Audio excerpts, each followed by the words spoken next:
Radio Republik Indonesia Cirebon dengan berita daerah. Ya berpengaruh dong, ngajarnya siapa? Yang gurunya kurang, mengganggu operasional kegiatan KBM dong. Kualifikasi pendidikan tidak dinomorsatukan kalau di luar negeri, yang penting skill begitu ya.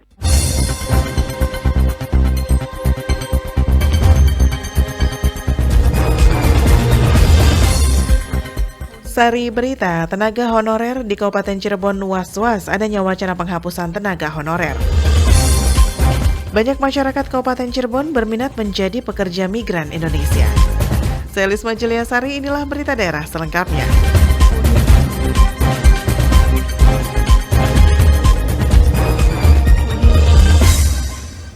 Tenaga honorer di Kabupaten Cirebon was-was adanya wacana penghapusan tenaga honorer. Pasti kan pemerintah kan sudah memikirkan ke depannya untuk para honorer itu mau dijadikan apa. Wacana pemerintah pusat menghapus tenaga honorer pada tahun 2023 membuat tenaga honorer yang ada di Kabupaten Cirebon diliputi rasa kekhawatiran. Salah seorang tenaga honorer yang mengajar di salah satu SMP negeri di Kabupaten Cirebon, Arif, kepada RRI mengaku sudah mengetahui dengan informasi tersebut baik dari media elektronik, media cetak maupun media sosial. Ia tidak terlalu mempermasalahkan dengan wacana penghapusan tenaga honorer meskipun tetap ada rasa khawatir karena dirinya yakin pemerintah juga pasti sudah memikirkan secara matang. Pendapat saya untuk penghapusan honorer sih ditanggapi dengan positif ya Pak ya. Artinya kan pasti kan pemerintah kan sudah memikirkan ke depannya untuk para honorer itu mau dijadikan apa gitu tuh. Ya rasa takut sih pasti ada. Tapi kalau ada untuk menggantikan status honorer itu untuk menjadi apa, setidaknya ada gantinya lah gitu. Sementara Kepala SMP Negeri 1 Sumber, Didin Zainuddin, mengaku belum terlalu memahami dengan mekanisme penghapusan tenaga honorer ini, namun jika hal ini diberlakukan akan menimbulkan permasalahan baru di dunia pendidikan karena akan kekurangan guru pengajar. Ya berpengaruh dong, ngajarnya siapa? Yang gurunya kurang, mengganggu operasional kegiatan KBM dong. Makanya kan ada rasionya. Kalau mau validasi data, dibuat rasionya dong. Contoh, SMP 1 Sumber rombel sekian kali 40 jam misalnya ya seminggu, berarti butuh berapa ratus jam, berapa ribu jam, ada guru PNS berapa, kapasitas anunya berapa, oh tercukupi tidak, itu pun tidak bisa karena kan beda mapel, kecuali untuk guru kelas, guru SD bisa, tapi kalau untuk SMP kan susah. Didin Zainuddin menambahkan di SMP Negeri 1 Sumber saat ini ada 5 guru yang berstatus tenaga honorer sehingga dirinya berharap jika wacana tersebut diberlakukan, para tenaga honorer ini tidak diberhentikan tapi dicarikan solusi lainnya karena sekolah juga sangat membutuhkan tenaga mereka. Alex Sunardi melaporkan. Pendengar, berikut pendapat masyarakat mengenai wacana penghapusan tenaga honorer yang berhasil dihimpun RRI.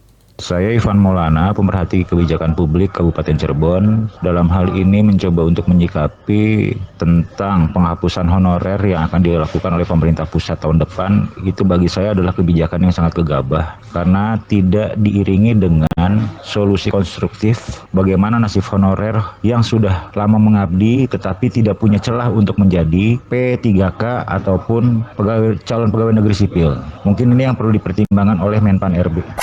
Menurut saya dampak yang pertama ya banyaknya munculnya pengangguran kan, karena ini kan sebenarnya situasi yang belum tepat kebijakan itu dikeluarkan karena kita dalam masa pandemi COVID kan, dan tingkat pengangguran tinggi sebenarnya akan mengganggu juga pelayanan publik. Karena apa? Karena keberadaan tenaga honorer selama ini kan sangat membantu sebagai supporting lah ya, keberadaannya memang sangat dibutuhkan. Sakti Kasepuan, terkait rencana pemerintah pembubaran honorer sangat disayangkan karena akan mengakibatkan jumlah pengangguran dipastikan akan meningkat. Kecuali pemerintah dapat ada solusinya terkait nasib kedepannya tenaga honorer, dan itu perlu dipikirkan oleh pemerintah. Jangan sampai jumlah pengangguran semakin meningkat dengan adanya pembubaran honorer. Untuk membahas lebih lanjut mengenai langkah daerah sikapi penghapusan tenaga honorer, kita ikuti wawancara reporter RRI Cirebon Yulianti dengan Sekda Kota Cirebon, Dr. Andes Haji Agus Mulyadi, MSI. Menpan RB mewacanakan akan menghapus tenaga honor. Ini ramai dibicarakan publik, Pak. Kalau menurut Bapak, bagaimana nih Pak pendapatnya? memang ramai dibicarakan publik, termasuk juga kami-kami di lembaga pemerintah daerah. Karena memang surat Menpannya sudah dikeluarkan per tanggal 31 Mei 2022 kemarin, yang ditujukan kepada para pejabat pembina kepegawaian di lingkungan kementerian, lembaga, instansi pusat, dan instansi daerah. Jadi termasuk juga pemerintah daerah. Ini halnya status kepegawaian di lingkungan instansi pemerintah pusat dan pemerintah daerah. Dan memang di dalam klausulnya dari Menpan meminta kita untuk bisa melakukan pemetaan pegawai non-ASN di lingkungan instansi masing-masing, dan bagi yang memenuhi syarat dapat ikut sertakan diberikan kesempatan untuk mengikuti seleksi calon CPNS maupun juga P3K. Kemudian diminta juga menyusun langkah strategis penyelesaian pegawai non-ASN tidak memenuhi syarat dan tidak lulus calon PNS maupun calon PPK sampai dengan ketentuan peraturan sebelum batas waktu tanggal 28 November 2023. Jadi memang di sini diberi kesempatan sampai dengan tanggal 28 November 2023. Saat ini kami dengan terimanya surat ini, kita sedang melakukan semacam pemetaan dan juga nanti proses verifikasi dan validasi berapa sih jumlah non-ASN yang ada di lingkungan pemerintah daerah gitu, di seluruh perangkat daerah, termasuk sampai di kecamatan dan kelurahan. Gambaran awal sih memang yang paling banyak jumlahnya itu di sektor pendidikan, di kesehatan, teman tenaga teknis seperti di pemadam kebakaran, di PU, kemudian termasuk juga di rumah sakit ya. Mereka itu kan juga ada status pegawai BLUD kan. Memang ini sudah menjadi bagian dari pembahasan kami juga di rekan-rekan sekretaris daerah nih yang tergabung di dalam grup PA, dan sekarang sedang melakukan semacam pemetaan, pendataan, dan langkah strategis. Kita ingin juga menyamakan persepsi terkait dengan seluruh kabupaten kota. Karena bagaimanapun juga dalam kenyataannya kita masih memerlukan tenaga-tenaga mereka, karena sekian tahun kan kemarin moratorium PNS dan sekarang sudah berjalan dari tahun 2019 juga formasinya kan sangat terbatas dan itu ditentukan oleh pemerintah pusat kuotanya. Mereka secara teknis juga melakukan pekerjaan-pekerjaan yang memang harusnya dilakukan oleh PNS. Ini bisa dilakukan karena memang kita kekurangan SDM. Kemudian yang kedua ya pertimbangan dari sisi kemanusiaan, karena kalau kita lihat kan ya mereka juga tidak terlalu banyak pilihan untuk kemudian tetap menjadi non-ASN kan, karena memang di luar dunia pekerjaan juga sangat terbatas. Sehingga kalau kita lihat jumlahnya dengan orang-orang keluarga yang di belakangnya juga kan harus dijadikan pertimbangan. Contoh misalnya guru-guru yang terakhir saya dapat datanya ada 1055 guru yang mengajar di sekolah dasar, di SMP, itu statusnya non-ASN. Kalau kita hentikan dan tidak ada pengganti, maka kegiatan belajar mengajar itu pasti akan terhenti. Mereka sudah mengabdi puluhan tahun, termasuk juga di pelaksanaan di dinas kesehatan, baik puskesmas maupun juga rumah sakit. Kondisinya memang seperti itu karena kebutuhan SDM, tapi tidak dibarengi dengan formasi CPNS atau P3K yang memadai. Ini menjadi bagian dari isu strategis dan kita ingin mendiskusikan dengan teman-teman. Mudah-mudahan masih ada waktu kita bisa memberikan semacam pertimbangan lah untuk pemerintah pusat solusi yang terbaik seperti apa. Pak Sekda, kalau saya mewakili masyarakat atau publik, sejatinya apa yang diinginkan oleh pemerintah sendiri Pak dengan menghapus tenaga honor seperti itu Pak? Kami sepakat bahwa memang di dalam undang-undang, di dalam peraturan pemerintah bahwa ASN itu terdiri dari PNS dan P3K. Nah, kita harapkan untuk proses seleksi yang nanti akan dilakukan, apakah nanti melalui proses CPNS dan P3K, diberi kesempatan untuk mereka-mereka yang sudah mengabdi non-ASN di masing-masing instansi, itu kesempatan yang lebih besar gitu. Tapi proses seleksi akan tetap dilakukan. Bagi yang memenuhi syarat akan beralih menjadi status P3K, yang tidak memenuhi syarat memang sebagai sebuah konsekuensi, tapi kan jumlahnya mungkin akan lebih kecil dibandingkan dengan misalnya kalau kemarin kita lakukan CPNS dengan P3K dibuka untuk umum, mereka bersaing dengan orang-orang yang memang baru lulus, pasti akan punya problem gitu. Dan kemarin PNS yang ada memang PNS fresh graduate, yang teman-teman yang non-ASN sudah mengabdi, ya mereka tidak bisa mendaftar karena memang sudah lewat usianya. Ini juga yang perlu dipertimbangkan. Jadi kalau menurut saya nanti juga mungkin dibahas dalam tingkat provinsi maupun juga di nasional, berikan kesempatan, berikan peluang yang lebih besar untuk mereka bisa beralih status gitu. Pesan untuk tenaga honor kita yang saat ini tengah mengabdi dan melaksanakan tugas, sehingga mereka tidak timbul keresahan, kekhawatiran yang berlebihan seperti itu, Pak. Pada prinsip bahwa kami berharap teman-teman non-ASN yang sudah bekerja di instansi manapun, termasuk juga pemerintah daerah, apakah di kota maupun kabupaten, khususnya kota ya, dengan kebijakan dari Kemenpan ini memang bisa menjadi bagian dari keresahan teman-teman. Tapi pastikan bahwa kami akan terus berjuang untuk memperjuangkan nasib teman-teman supaya memang kalaupun ada migrasi dari status non-ASN menjadi P3K atau PPNS, mereka diberikan prioritas terlebih dahulu gitu. Ada porsi yang lebih besar di mereka untuk supaya bisa berangsur-angsur itu mereka beralih status. Jadi tidak dibuka di mekanisme rekrutmen bebas. Mereka pasti dari sisi usia sudah melewati. Kita akan bawa kondisi ini dalam diskusi di tingkat provinsi maupun nasional supaya ada solusi yang terbaik yang bisa diberikan untuk rekan-rekan non-ASN yang sudah lama mengabdi dan bahkan mereka masuk ke dalam sektor-sektor yang memang menjadi bagian inti dari sebuah pelayanan yang nggak bisa kita kesampingkan itu. Polres Cirebon Kota tingkatkan patroli mobile untuk menciptakan rasa aman dan nyaman. Preventif patroli kita akan gelar dan tentunya kalau terjadi kejadian maka kita akan lakukan tindakan represif. Untuk mencegah hal-hal negatif dan yang tidak diinginkan, Polres Cirebon Kota dan jajaran Polsek memaksimalkan patroli, pengawasan, pengamanan, serta berbagai upaya lainnya. Kepada RRI Kapolres Cirebon Kota AKBP Fahri Siregar mengatakan, pemantauan dan pengawasan dilakukan melalui berbagai kegiatan seperti sambang dan patroli mobile dari pagi sampai malam baik menggunakan sepeda motor maupun mobil. Tujuannya untuk tercipta kamtibmas dan rasa aman bagi masyarakat. Ya, preemptif, preventif, represif itu yang akan kita gelar terus. Preemptif tetap kita melakukan edukasi kepada masyarakat. Selama operasi Libas ini juga ada beberapa kejahatan yang menjadi hal yang perlu kami informasikan kepada masyarakat, terutama terkait masalah curat. Ini kan terjadinya malam hari gitu ya. Pada saat itu malam hari pun masuk ke rumah atau masuk ke mall seperti yang kayak tadi, itu barang-barangnya ada tertinggal gitu. Maksudnya seperti kayak handphone masih ditinggal di dalam toko dan sebagainya. Nah, edukasi ini juga penting. Preventif patroli kita akan gelar dan tentunya kalau terjadi kejadian maka kita akan lakukan tindakan represif gitu. Kapolres Cirebon Kota AKBP M Fahri Siregar mengharapkan dukungan dari seluruh komponen masyarakat. Jika mengetahui adanya tindak kejahatan, secepatnya melapor ke pihak kepolisian. Aji Satria melaporkan.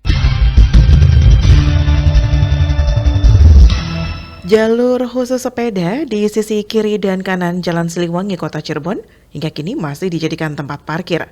Pemilik kendaraan, baik kendaraan roda 2 maupun roda 4, seakan-akan tidak peduli dan tetap parkir di jalur tersebut. Kepala Dinas Perhubungan Kota Cirebon, Andi Armawan menjelaskan, jalur khusus sepeda sudah ditetapkan sejak 6 bulan lalu. Sejumlah rambu juga sudah dipasang di jalur tersebut, namun masyarakat seakan tidak peduli. Karenanya, selain akan terus melakukan sosialisasi, juga akan terus memaksimalkan kantong-kantong parkir di Jalan Siliwangi, sehingga para pengguna sepeda bisa menggunakan jalur khusus dengan aman dan nyaman. Banyak masyarakat Kabupaten Cirebon berminat menjadi pekerja migran Indonesia dengan berbagai alasan, salah satunya karena faktor ekonomi. Jumlah penganggurannya itu 11,52%, ini masih banyak yang berminat ke luar negeri. Pekerja migran Indonesia menjadi salah satu pilihan pekerjaan yang banyak diminati masyarakat. Faktor ekonomi menjadi motivasi dengan niat ingin memperbaiki taraf hidup dan kesejahteraan keluarga. Banyak yang akhirnya berangkat mengadu nasib ke luar negeri. Kepala Dinas Ketenagakerjaan Kabupaten Cirebon Hartono kepada RRI mengatakan, Kabupaten Cirebon memiliki sekitar 2,3 juta penduduk dan sekitar 1,6 juta merupakan penduduk usia produktif. Banyak masyarakat yang berminat bekerja di luar negeri, baik yang melamar untuk sektor formal dan juga sektor non-formal seperti asisten rumah tangga, pekerja pabrik, dan lainnya dengan berbagai alasan. Ini masih banyak yang berminat ke luar negeri dengan alasan seperti yang tadi disebutkan oleh mereka. Kualifikasi pendidikan tidak dinomorsatukan kalau di luar negeri, yang penting skill begitu ya. Kemudian yang kedua juga penghasilannya lumayan dibanding upah yang ada di Kabupaten Cirebon. Kemudian yang ketiganya mungkin proses ya ingin menambah pengalaman gitu. Oleh karenanya ya masyarakat Kabupaten Cirebon yang jumlah penganggurannya itu 11,52%, ini masih banyak yang berminat ke luar negeri. Lebih lanjut, Hartono mengatakan pasca melandainya COVID-19, sejumlah wilayah telah membuka kembali akses pekerja migran Indonesia, seperti Hong Kong, Taiwan, Singapura, Korea Selatan, Jepang, Amerika. Sedangkan negara Timur Tengah untuk sementara belum dibuka aksesnya. Untuk memfasilitasi pekerja migran Indonesia, pihaknya telah memiliki layanan terpadu satu atap LTSA, yang di dalamnya ada unsur Dikdukcapil untuk validasi data kependudukan, kesehatan, BPJS, dan Bank. Aura Aulia melaporkan. BPBD Kabupaten Cirebon menerima bantuan trailer dapur keliling dari BNPB. Pejabat pusat kan bukan malaikat yang tahu dengan sendirinya. Pemerintah Kabupaten Cirebon melalui Badan Penanggulangan Bencana Daerah BPBD mendapatkan 1 unit trailer dapur lapangan dari Badan Nasional Penanggulangan Bencana BNPB. Untuk wilayah Provinsi Jawa Barat, hanya Kabupaten Cirebon yang mendapatkan. Bupati Cirebon Haji Imron mengapresiasi bantuan yang diberikan BNPB. Menurutnya bantuan ini sangat bermanfaat bagi penyediaan pangan untuk korban bencana. Disinggung mengenai diperolehnya bantuan karena wilayah Kabupaten Cirebon termasuk daerah rawan bencana. Imron tidak menampiknya. Hanya saja dirinya juga mengaku senang dengan kinerja BPBD yang terbukti bisa mendapatkan bantuan dari pemerintah pusat. Kalau pemberian kan ada kriteria, di samping itu tempat bencana, kerja, di samping itu komunikasi. Karena adanya di daerah itu ada bencana, kalau nggak ada komunikasi, pejabat pusat kan bukan malaikat yang tahu dengan sendirinya. Itu kan perlu adanya komunikasi. Maka kami berharap kepada para semua pejabat ini harus sering membuka komunikasi kepada pejabat-pejabat yang lebih atas baik di provinsi atau pusat agar bantuan yang dari pusat ataupun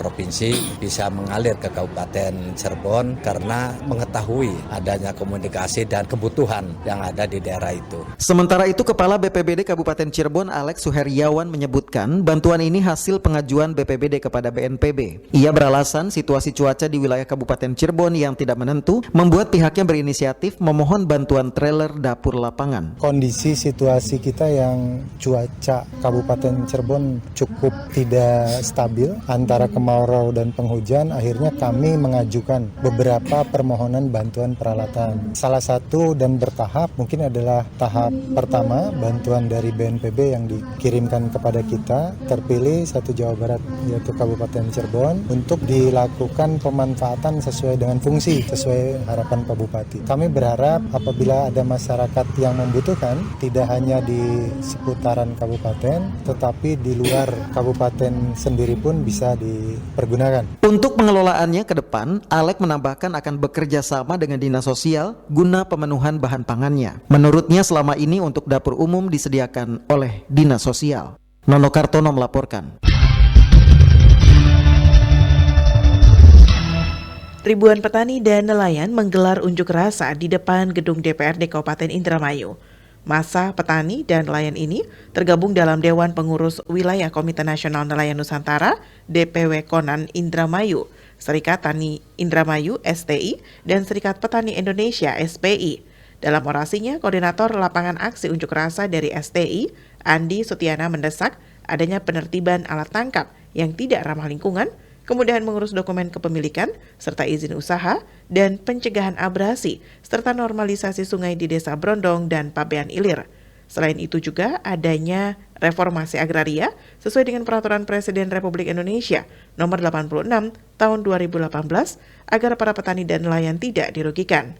Sementara itu, Ketua DPRD Kabupaten Indramayu, Saifuddin, didampingi beberapa anggota DPRD lainnya menyampaikan dukungannya terhadap tuntutan pengunjuk rasa. Usai bertemu dengan unsur pimpinan DPRD Kabupaten Indramayu, para pengunjuk rasa langsung menuju ke kantor Bupati setempat. 456 jemaah calon haji asal Kabupaten Kuningan diberangkatkan.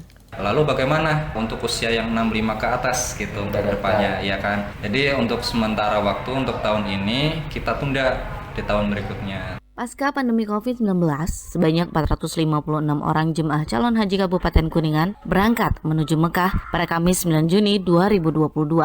Humas Kantor Kementerian Agama Kabupaten Kuningan, Azam, mengatakan keberangkatan 456 calon haji dibagi dalam 2 kelompok terbang, yakni kloter 9 dan 42.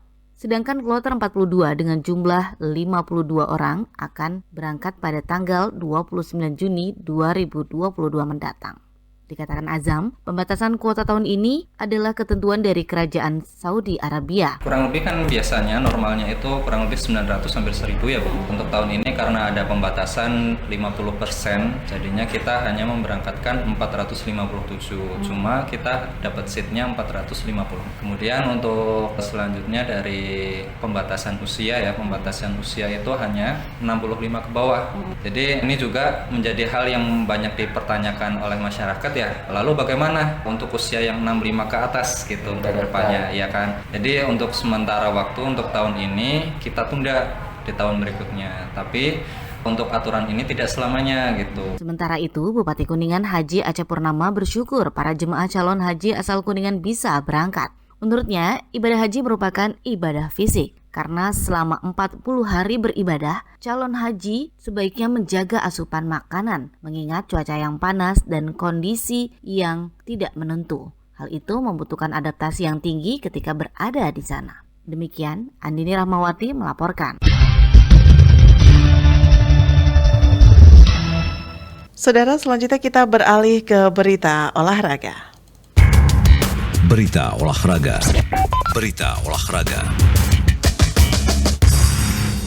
Pembangunan Stadion Watubelah Kabupaten Cirebon yang sudah dimulai sejak 2012 hingga saat ini masih belum juga selesai.